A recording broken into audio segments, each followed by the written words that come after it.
The Nsoko Property Show, proudly sponsored by Saddling Paints. It's gotta be Saddling. Saddling. Color your world.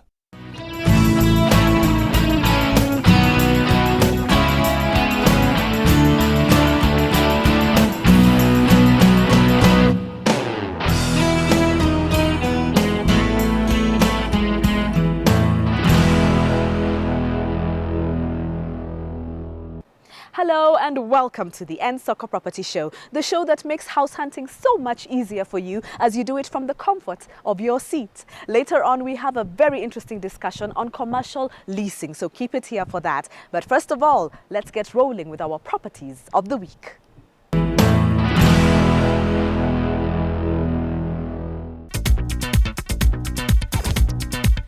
Our first property of the week is built with the young at heart in mind, those individuals and families who enjoy entertaining their friends and families in their own gardens.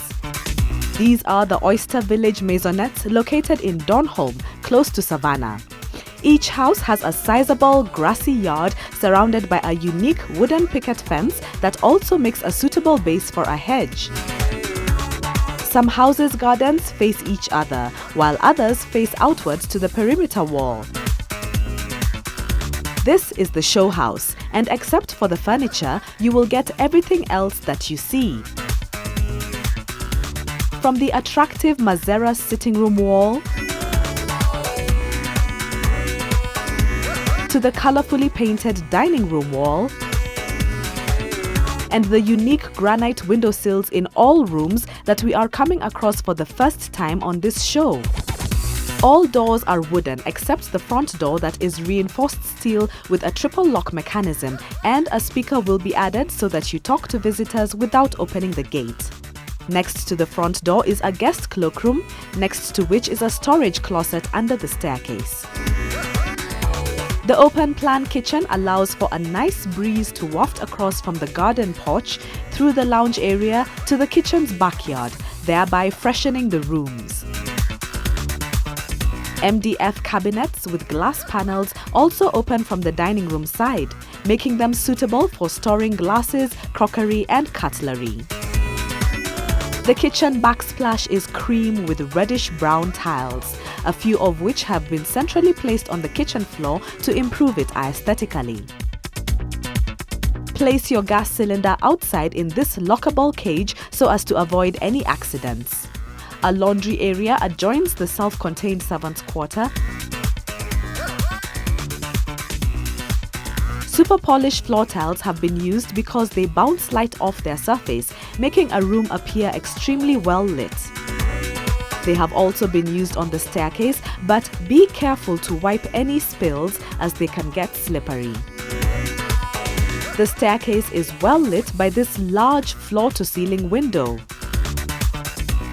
If you like variety, wallpaper is a useful alternative to paint because it comes in a wide range of shades and designs, such as this bright red color overlooking a couple of chairs placed in the roomy corridor landing at the top of the stairs, which also has extra shelves and sockets. The upstairs shared bathroom has a non-slip shower floor, a large frosted bay window so you don't have to use curtains, and beautiful metallic brown and grey floor tiles replicated on the walls. The chosen faucets are of high quality, and once again we find another unique feature.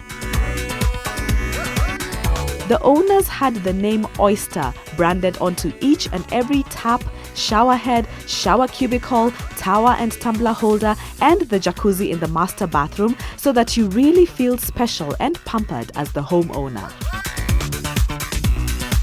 Each bedroom has different colored wallpaper behind the headboard.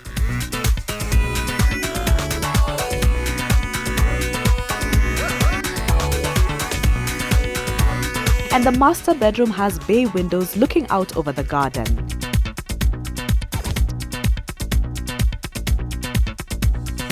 A 3-bedroom plus servants' quarter is selling at 10.5 million shillings, and 50% of these have been sold, whereas the 11 4-bedroom units are 11.5 million shillings, out of which 7 have been sold.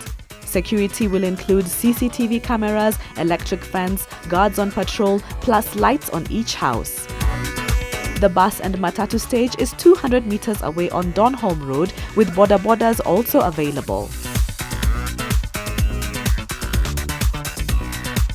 Electricity is post-paid, and solar panels on each roof heat 250 liters of water.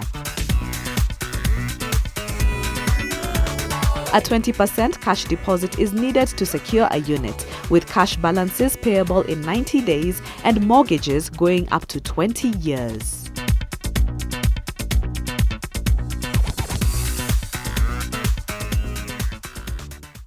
We've seen which maisonettes are on offer, but now let's switch focus to some apartments that are up for sale across town.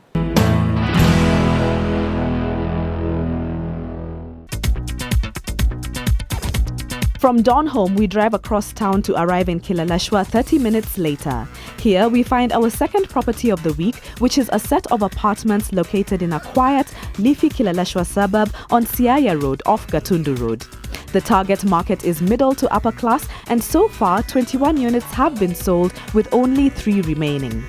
Outside the main gate, guests will find extra parking fringed by shrubs of golden durantus, while inside the compound each house has 2 Cabro shielded parking bays. The apartment blocks have a lift in addition to the staircase, while each apartment's entrance consists of a doorbell and a triple lock security steel door with a peephole.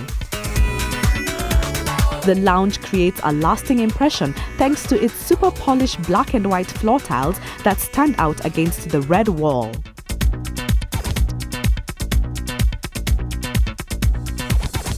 Color has been liberally used in all rooms. Even the popcorn textured ceiling is a shade of peach, surrounded by a white gypsum board, below which are wooden curtain boxes atop black window grills. A phone intercom is within easy reach on the wall to enable you to speak to visitors and guards outside. The guest cloakroom is right behind the front door. A vanity closet with granite countertops and mirror is available in the dining room for you and your guests to wash hands before meals. Just like in our previous property, we also find the open plan kitchen here, with abundant dark brown MDF cabinets and curved shelves set against white and brown ceramic tiles.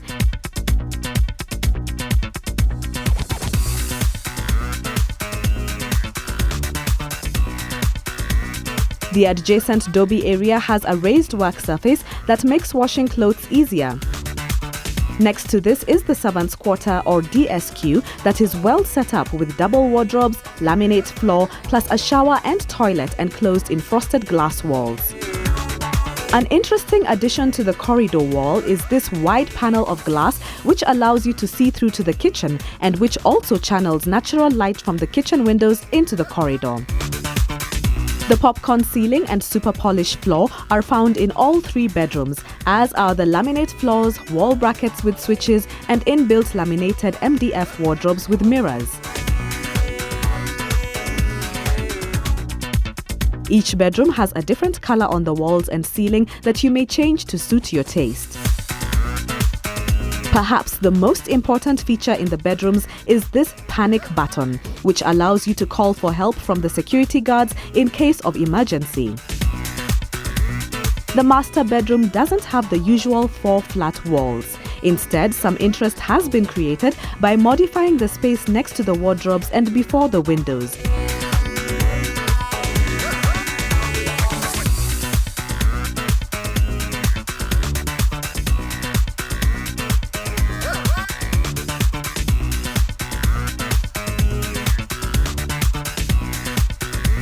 The 180-litre hot water boiler in the corridor will come in handy for anyone who wants to bathe in the master bathroom's hot tub.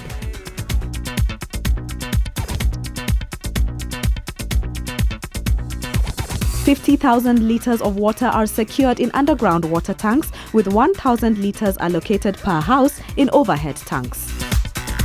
Electricity is post-paid. Security measures include a gate and perimeter wall that both have electric fencing, security lights and alarm backup system.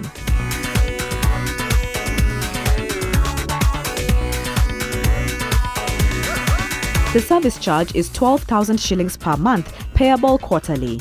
This takes care of the landscaped garden, children's playground, and other common utilities. Pets are allowed, although it depends on which specific ones you have, so make sure you find out first before buying the apartment. The units cost 21 million shillings for mortgage buyers and 20 million shillings for cash buyers. And that's it for our 2 properties of the week. We hope you enjoyed our 2 properties of the week, the first being in Donholm and the second in Kilaleshwa. We now shift focus to our expert interview of the week.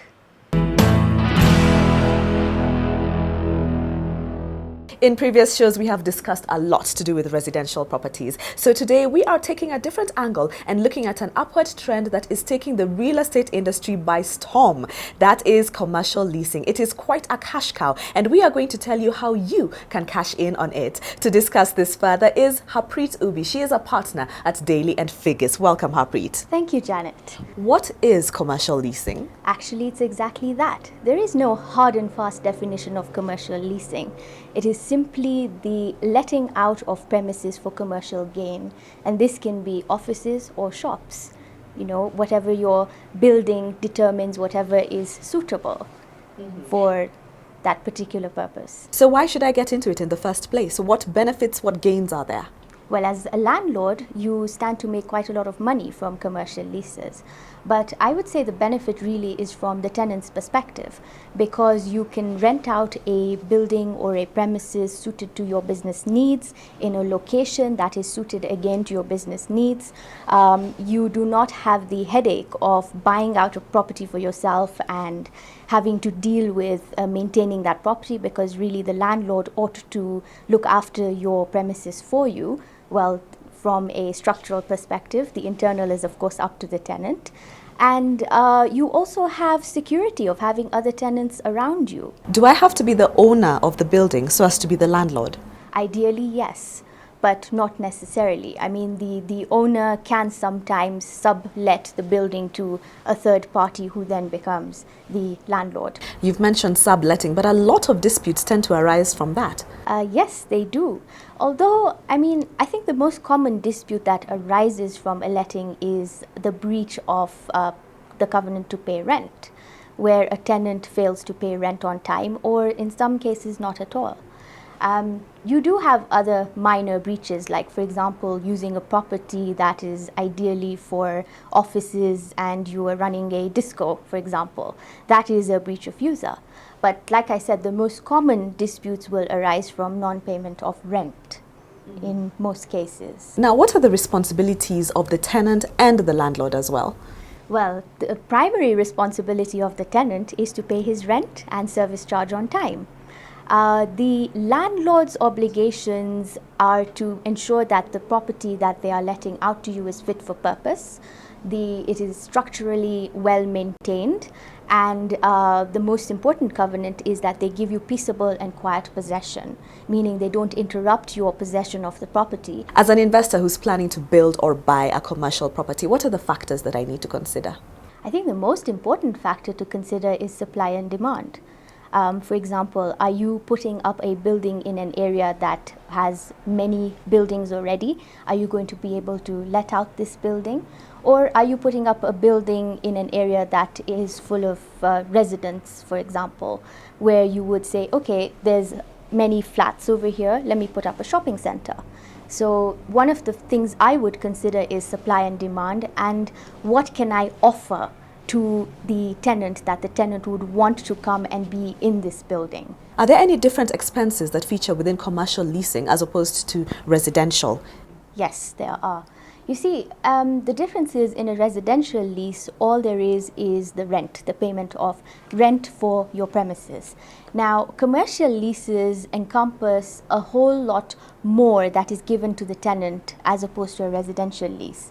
For example, the landlord will have to provide services such as security, they'll have to maintain the common areas, they'll have to ensure the main structure of the building, and of course they have to pay land rent and land rates.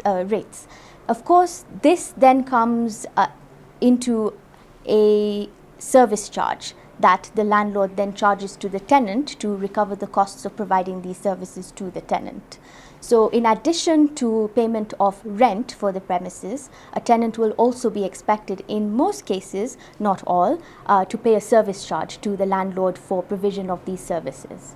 Now, of course, a resident wouldn't expect that from a landlord, and that's where you'll have your differences arising.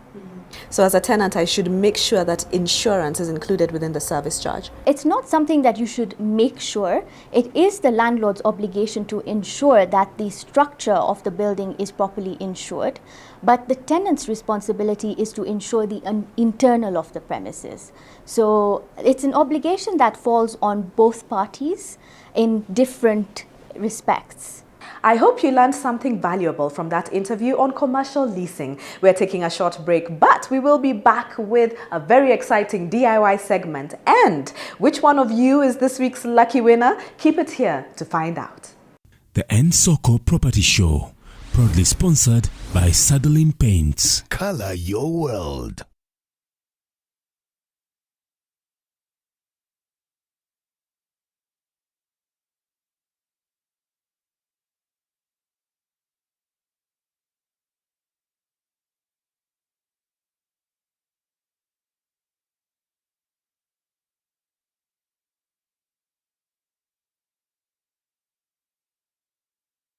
The Nsoko Property Show, proudly sponsored by Saddling Paints. Color your world.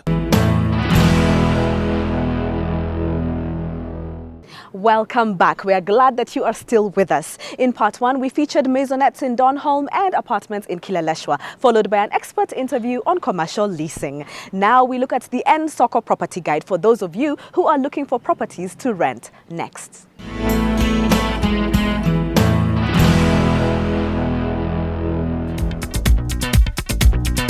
A two-bedroom executive apartment situated at Pangani is available to let. It has very spacious rooms, is master en suite with fitted wardrobes, and the common bedroom shares a shower and toilet. It is a 3-minute walk to the Matatu stage and is close to Pangani Girls' School. Rent is 35,000 shillings per month. Newly built 2- and 3-bedroom apartments are located in a development which is well planned with beautiful lawns and ample parking. The master en suite units located in Gara's Desai Road have a borehole, and the main gate is guarded, as are the gates to the various courts for enhanced security. Rent is 33,000 for the 2-bedroom and 38,000 for the 3-bedroom per month. A small guest house in Karen that is close to Karen Hospital is available to rent. It has a small garden interspersed with mature trees, 2 bedrooms, and is located in a secure area. Rent is 45,000 shillings a month. If you would like more options on rental properties, visit the website property.n-soko.com. Next is our do-it-yourself DIY segment, and why we love it is because it transforms everyday household items into unique items of decor that are also quite practical in organizing your living space. Take a look at how we transform egg trays next.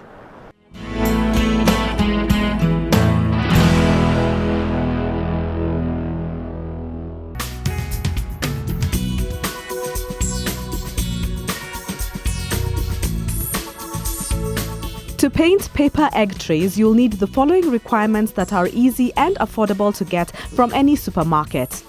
Paper egg trays, water-soluble paint, medium and small size paint brushes, scissors, a serrated knife, empty containers, measuring cups, water, a tumbler, straws, gloves, newspaper. First, wear a pair of plastic gloves to protect your hands, especially if you have sensitive skin, and cover your work surface with newspaper to prevent spillage on your furniture. Next, pour out 60 milliliters of paint into a measuring cup. Add 18 milliliters of water, which is equivalent to 30% of the paint volume. Mix this and pour into an empty container. Make sure you use containers that you will not reuse in the kitchen or to hold any food and drink. It's advisable to work outdoors where fresh air can counter the smell of the paint, and always read the instructions for use on the paint can. Using the medium-sized brush, coat a few rows, constantly checking to ensure that every bit is painted.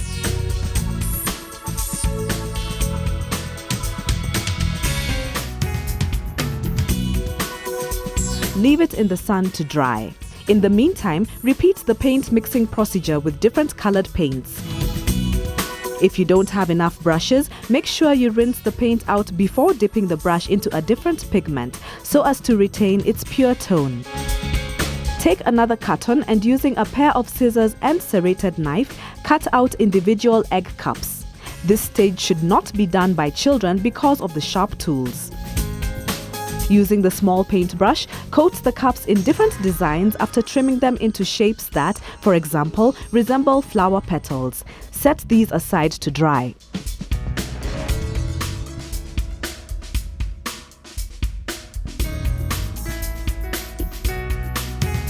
Your larger egg tray should be dry by now, so paint a different shade onto the remaining rows.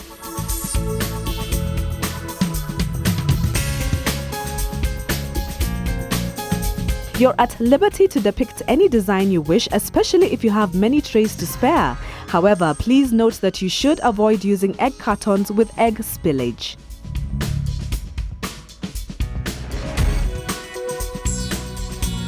Next, make a hole at the base of each of the flower petals and stick a straw through it. Stand these in a flower vase. If you get multicolored straws, the effect is even better. You may accentuate the look with dried flowers or feathers, as all these are long-lasting. Instead of a straw flower bouquet, you may thread some twine or a wire through the flower cups to create a wreath that will hang on your door. Once completely dry, use the egg trays as an incentive for children to arrange their toys and balloons according to color. Aside from seeing how creative and fun this is, you'll also set a great example of how to reuse and recycle items to avoid wastage. Your child may even use the egg cups as their first savings bank for coins, while they also learn how to plant seedlings and how to appreciate creatures like caterpillars and insects. As for ladies, you could use the trays to organize your jewelry and sewing kit so as to prevent tangling and loss, while men could store cufflinks and other personal knickknacks. The possibilities for use are so many, so don't let old egg trays become an eyesore in your kitchen. Instead, transform them with this fun, easy and affordable family activity.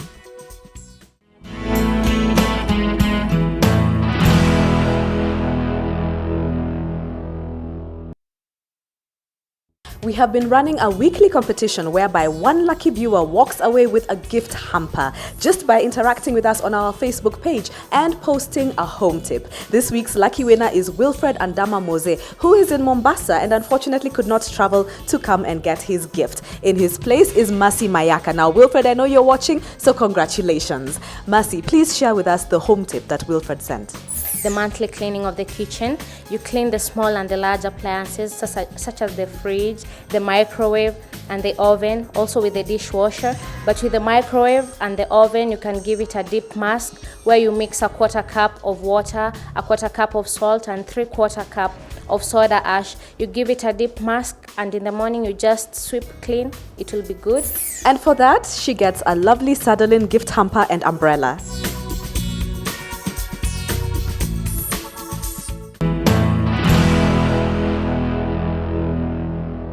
Send us your DIY suggestion, something that you would like to see us try on the show, or maybe you have already tried and tested it at home. In that case, take a photo of it and post it on our Facebook page at Nsoko Property Show. Our Twitter handle is at Nsoko Property, and you can also text in on SMS number 20505. There are still 6 weeks left for 6 of you to get the weekly gift hampers, after which one of you walks away with that grand prize of 25,000 shillings worth of Sadolin paint.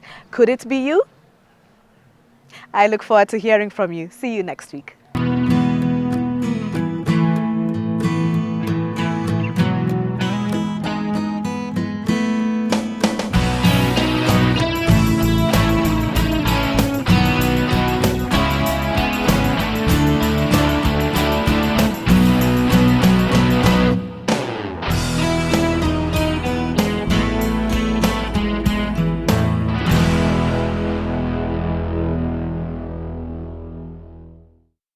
The Nsoko Property Show, proudly sponsored by Sadolin Paints. It's gotta be Saddle In. Color your world.